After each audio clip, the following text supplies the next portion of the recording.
Guy Nutter, G-U-Y, Nutter, N as in Norm, U-T-T-E-R. Thank you. You may proceed. Thank you, Your Honor. Sir, could you tell the jury what you do for a living? Yes, I work for the Michigan State Police in our Forensic Science Division. I'm my title is Technical Leader for Crime Scene and Bloodstain Pattern Analysis. So I oversee our crime scene program and our bloodstain pattern analysts. Okay, and as part of the crime scene program, do you, from time to time, get called upon to help process certain crime scenes? Yes. And do you have any sort of specialized training when it comes to processing crime scenes? Yes. And what does that training consist of? I've been through training in the lab, processing evidence in the lab, for the discipline of trace evidence and footwear and bloodstain pattern analysis, and then also training for going to crime scenes, not only internal training, but going to conferences and specialized training courses across the country to learn additional techniques. And how long have you been working sort of in the field of crime scene processing? Just over 25 years now. And as part of your role with the Michigan State Police, were you asked to help process a crime scene at 1366 Joliet Place in Detroit? Yes. And what day did you assist with processing that scene? I believe it was October 24th. Okay, would that be 2023? Yes. And when you went to that scene, were you with any other personnel from the Michigan State Police? Excuse me, yes. My partner was Mike Boylan, and then Detective Martinez and Sanchez were there as well. Okay, and what was the purpose of your sort of Michigan State Police team being called out to process this particular scene? Right. We were called out by Detective Sanchez to come look at some of the bloodstain patterns that were present there, to potentially do some chemical processing, and also just kind of walk through the scene and look for any potential other evidence that may still be there. Okay, and in terms of bloodstain patterns, is that sort of a field of analysis that the Michigan State Police Crime Laboratory is equipped to conduct? Yes. And you personally, did you do that analysis in this case? I did not. Was that tasked out to somebody else? Yes. And do you know who that person was? Yes. And who is that? Forensic scientist Joni Johnson. Okay. And during your time at the scene, did you collect or process any evidence at the scene? Yes.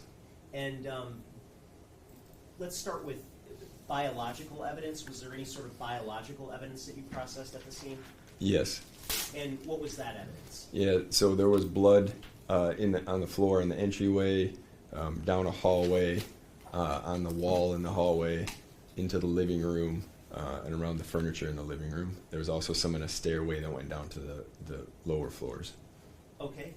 Did you do anything to sort of process that blood or document it in any way? Right, so we photographed it and just took general notes about it.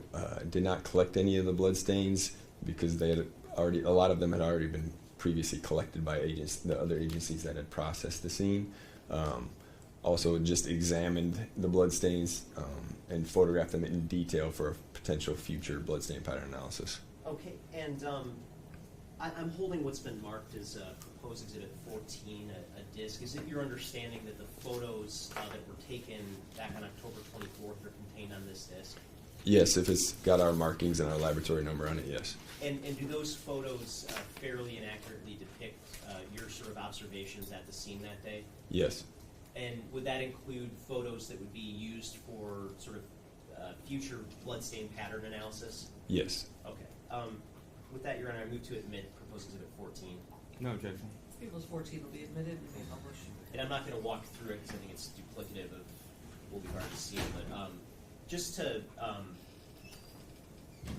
let me ask you this: did you do you have any sort of training or experience in looking for footwear impressions? Yes. And did you? I guess what do you sort of do to look for footwear impressions as a general matter at a scene like this one? Typically, we start with a visual exam, using our eyes and using light, looking for any types of blood or any types of footwear type impressions. And then if we don't see any, we may process the floor with fingerprint powders to potentially develop them. And then if there's blood involved and there's blood on the floor, like there was in this case, we would look for bloody impressions, shoe impressions, and then potentially process the floors with some chemicals to try to develop those further. And did you use any of those sort of methods to try to find footwear impressions at this scene? Yes. And what sort of work did you do to try to locate footwear impressions at this scene? So started with a visual exam, searched the floor. There were some potentially barefoot type impressions, or at least not shoe impressions, but no indications of actual bloody shoe impressions with the visual exam. Later on, we had mixed up some leucocrystal violet, which is a chemical that we use to enhance potential blood staining and bloody impressions for some fingerprint or ridge structure that we had seen on a wall. And so I did process an area near the couch and a rug near the entryway with the leucocrystal violet looking for footwear. But part of the reason I didn't process the entire floor is because there had been many, many people through that crime scene prior to me getting there. And I just deemed that I wasn't going to process it any further just because of that. And in the areas that you did process using the chemical, were you able to identify any possible footwear impressions?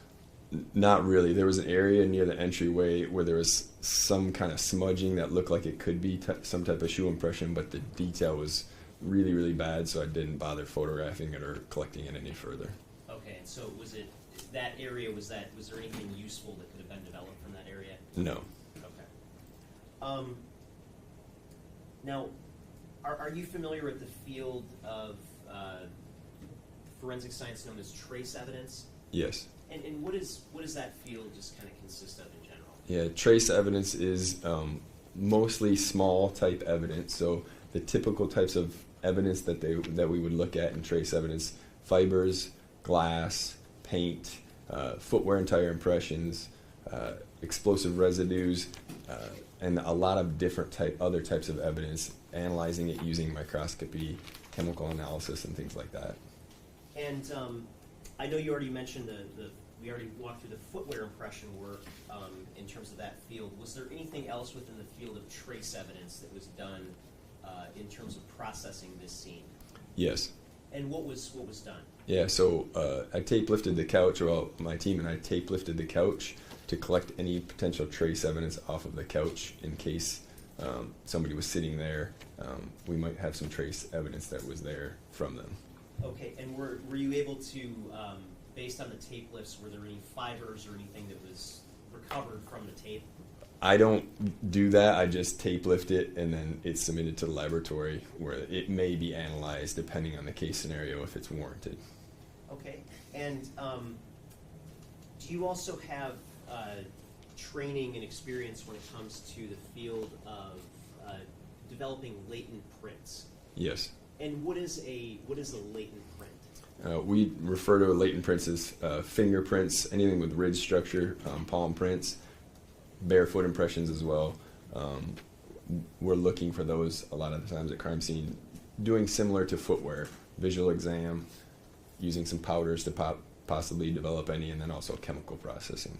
Okay, and in terms of the visual exam, using the powder, using the chemical processing, did you do any of that sort of work at this particular scene? Yes. And what sort of work did you do to try to locate latent prints? Yeah, so we only used chemical processing. So again, a visual exam, we detected some potential bloody ridge structure on a couple of walls. So those were photographed for examination quality, and then processed with leucocrystal violet to see if we could develop them further or develop any additional latent, which is like hidden or not visible, bloody impression evidence. Okay, and did you do anything to document any of the potential latent prints that you observed? Yes. And what did you do to document those? We photographed them. So when we have bloody fingerprints or footwear impressions or any of those types of impressions, you can't really lift them, so we photograph them. using a ruler and specialized technique to capture them so that somebody in our laboratory could take those photographs and then compare them to somebody's fingerprints or footwear impressions. And I just want to just briefly show you what's been marked, what's been admitted as Exhibit 14, and just as an example, page 35, which will be on the screen behind you in a moment here. You mentioned this concept of ridge structure. What does that mean? We have friction ridge on our palms and fingers, and if you look in that photograph, you can kind of see in the middle, on the left-hand side there's some fine lines kind of parallel to each other. That's what we would refer to as ridge structure. Okay. And so is it fair to say that the photos were taken of this and other areas of potential print impressions? Yes. And that's done for further analysis by a fingerprint expert? Yes. Okay. Now, while you were at the scene, did you collect any physical evidence? Yes. And what sort of physical evidence did you collect? If I could I refer to my report just to make sure that I cover everything that we collected? Yes. Do you have a copy of your report? Yes. Handy. And when you process a crime scene, as a general matter, do you document the work that you do in a report? Yes. And what's the purpose of doing that? To have some public record or a record of what we've done, to provide to our customer, who is the police agency that we're working with, so they know what we did and what we collected. And did you document your work in a report for purposes of this case? Yes. And do you have a copy of that with you? Yes. And if you looked at that report, would that refresh your recollection as to the physical evidence that you collected at the scene? Yes, it would. Okay, take a look at your report and let us know when your recollection's been refreshed.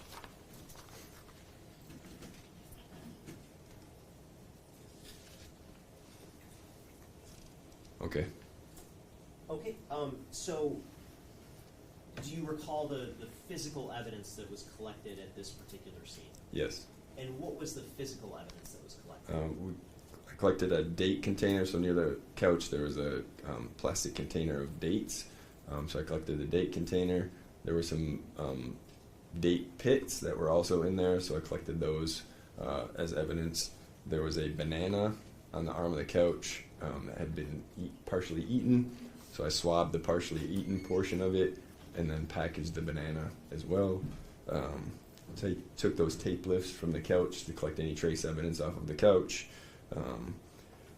The exterior door, so I call it a storm door, that goes into the residence. Upon looking at the window on there was some smudging that looked like it may have some potential ridge structure or even bloody ridge structure. So we collected that window. Near the couch there was a rug. We collected known carpet fibers from there for potential future comparisons. And then the photographs that we took of the latent prints, those were put onto a DVD, and that DVD is then created as evidence as well. And lastly, we created a USB drive of all of our crime scene photographs. Okay, and other than the work that you've already described, was there anything else significant that you did to process this crime scene? No. Thank you, nothing further. Yeah.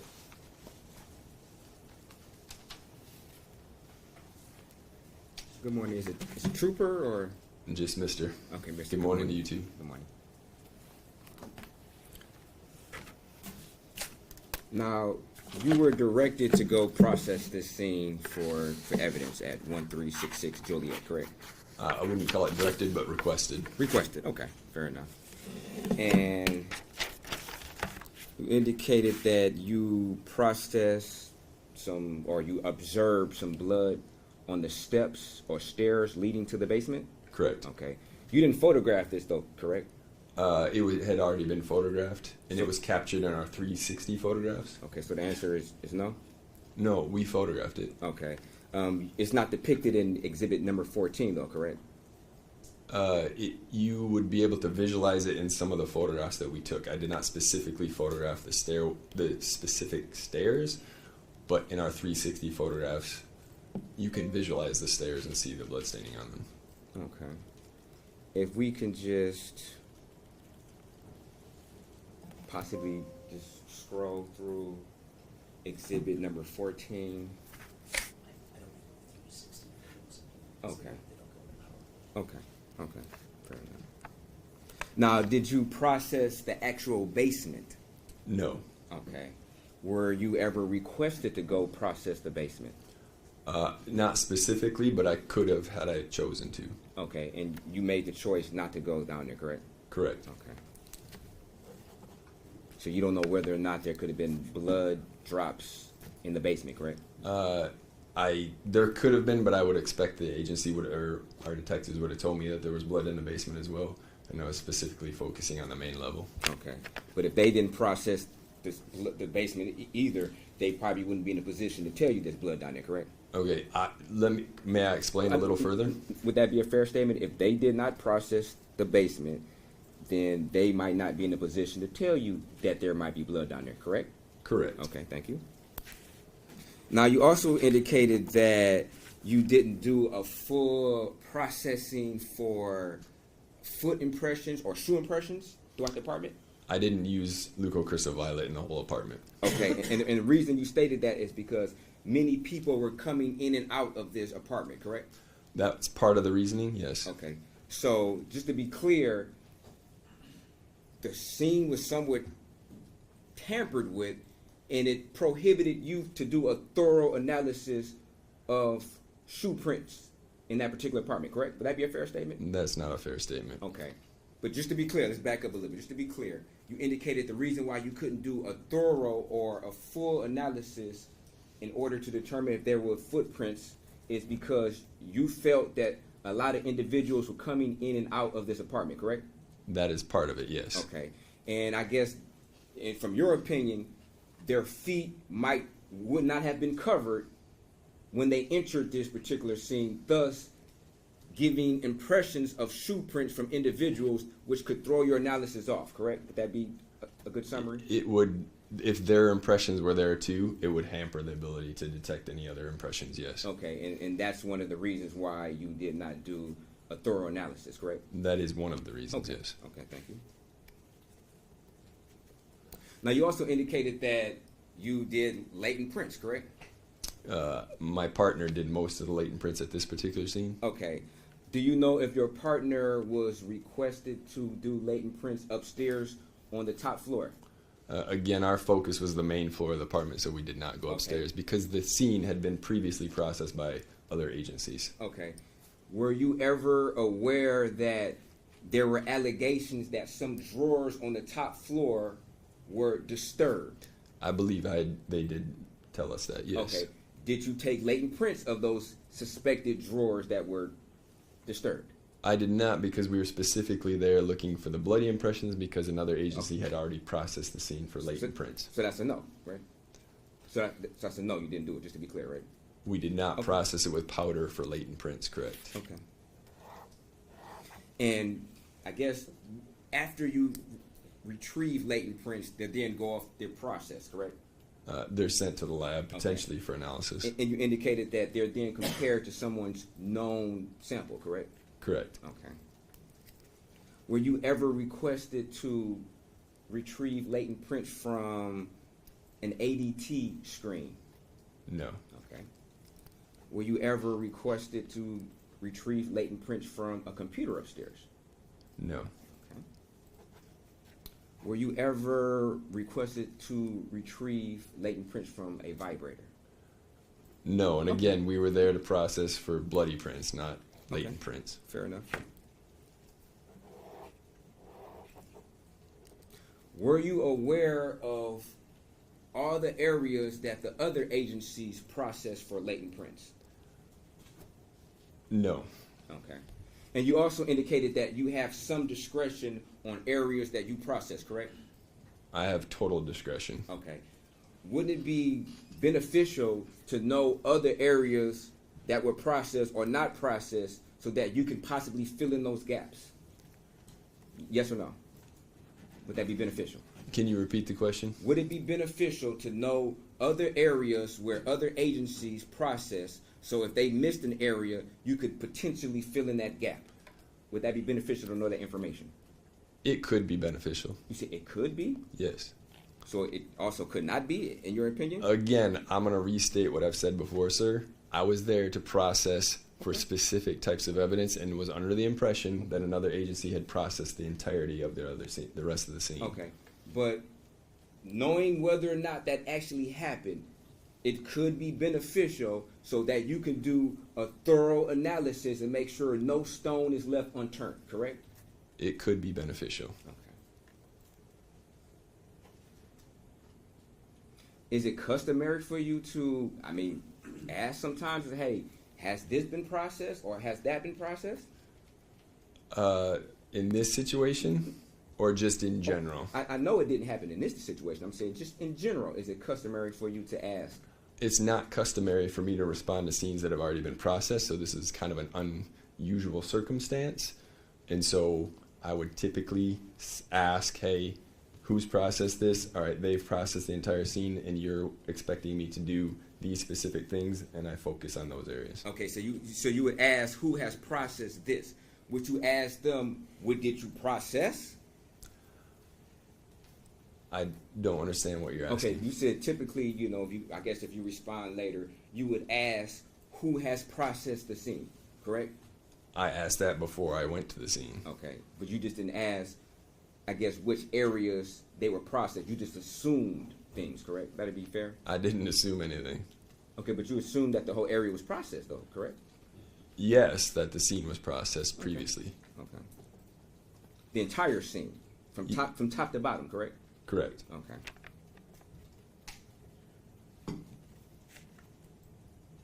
Now, some of these fingerprints on the wall, they were retrieved from the hallway area. And let's go to slide number...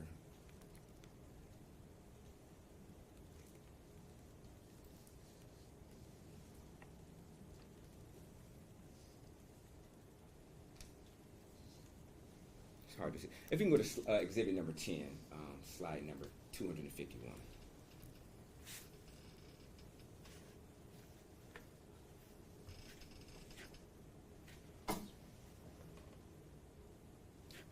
Now, these fingerprints, would it be fair to say that the fingerprints that were retrieved, these latent prints, were on the wall of this hallway that we're viewing right now, correct? Correct. Okay. And just to be clear, these were bloody, suspected fingerprints, correct? Correct. Okay. Did you take any pictures of suspected footprints? They're captured in our 360 general photos. Okay.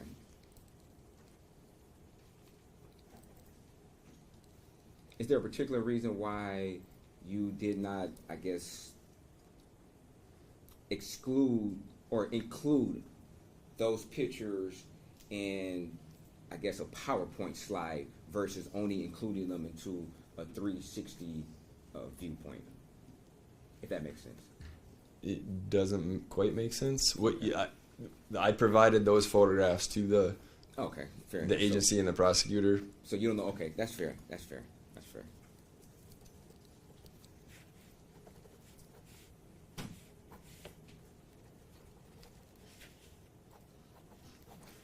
Did you ever receive a cell phone for you to process for either trace evidence or blood? No.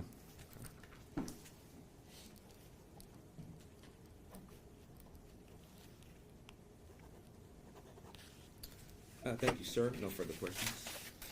Redirect?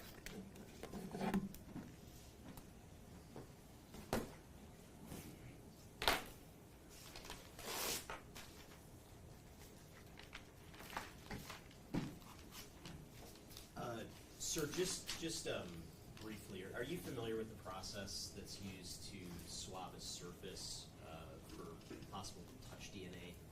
Yes. And I guess what I want to ask is, if a surface has already been swabbed for touch DNA, is it common to then try to also develop latent prints from that same surface? No. And why is that? Because if you swab a surface for touch DNA, it's typically done with a wet swab followed by a dry swab, and swabbing the entire surface to get as much possible DNA off of it as you can, which would destroy any latent print evidence that may be there. Okay, so if hypothetically, like a drawer handle had been swabbed for touch DNA before you arrived at the scene, would there be any purpose for you to then try to develop latent prints from that same handle? No. Okay, thank you. Nothing further. No. Any questions from the jury? I don't see any hands. Thank you, sir. You may step down.